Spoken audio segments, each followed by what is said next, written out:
అమరావతిలో క్రిందటిసారి అధికారంలో ఉన్నప్పుడే తెలుగుదేశం పార్టీ ప్రభుత్వం ప్లాట్లు ఇచ్చేసిందట రైతులకి చాలా మందికి. ఇంకా కొంతమందిదే మిగిలిందట. అంటే మరి అప్పుడు ఎందుకని ఆ ప్లాట్‌లలో డెవలప్‌మెంట్ జరగలేదు? షాపులో, షాపింగ్ మాల్సో, సూపర్ బజార్‌లో, హాస్పిటల్‌లో, బిల్డింగులో రావాలి గదా!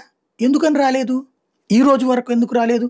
సరే మధ్యలో జగన్ వచ్చిన తర్వాత కూడా ఏడాదిన్నర తర్వాత కదా నిర్ణయం తీసుకుంది. 3 రాజధానులని.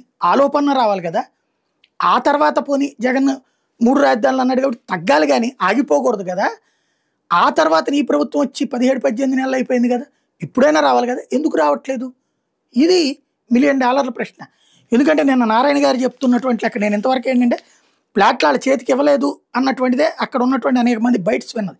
కానీ అమరావతి కోసం 29,644 మంది రైతులు ఇప్పటిదాకా 34,192 ఎకరాలకు ప్లాట్లు కేటాయింపు పూర్తయిపోయిందట. 991 మంది రైతులకి 719 ఎకరాల ప్లాట్లే ఇంకా కేటాయించాల్సి ఉందట. రాబోయే 4 నెలల్లో ప్లాట్ల కేటాయింపు రిజిస్ట్రేషన్ కూడా పూర్తి చేసేస్తారట. 14, 19 మధ్యలోనే 26,197 మంది రైతులకు 31,003 ఎకరాల ప్లాట్లు కేటాయించేశారట.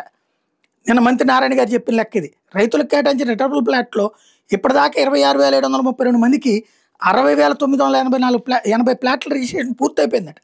ఇంకా 2,501 మంది రైతులకి 8,441 ప్లాట్ల రిజిస్ట్రేషన్ చేయాలట.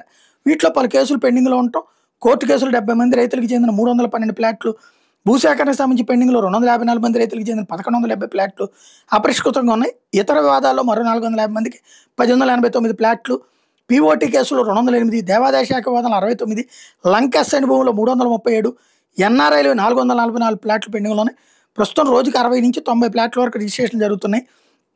రైతులకి ఆర్థిక సంవత్సరంలో 231 కోట్లు కౌలు నగదు చెల్లించామని చెబుతారు. అదంతా పక్కన పెడితే ఇన్ని వేల మందికి ప్లాట్లు ఇస్తే ఈ పాటికి అక్కడ పెద్ద ఎత్తున ఎగబడి డెవలప్మెంట్ జరగాలి కదా! వాళ్ళే బిల్డింగులు కట్టుకోవాలా, వాళ్ళే అపార్ట్మెంట్ కట్టాలా, వాళ్ళే షాపులు కట్టాలా, షాపింగ్ మాల్స్ కట్టాలా, లేదా ఎవరితోనైనా జాయింట్‌గా డెవలప్మెంట్ కిందకి తీసుకోవాలి. ఎందుకు జరగట్లేదు? అది మిస్టరీ.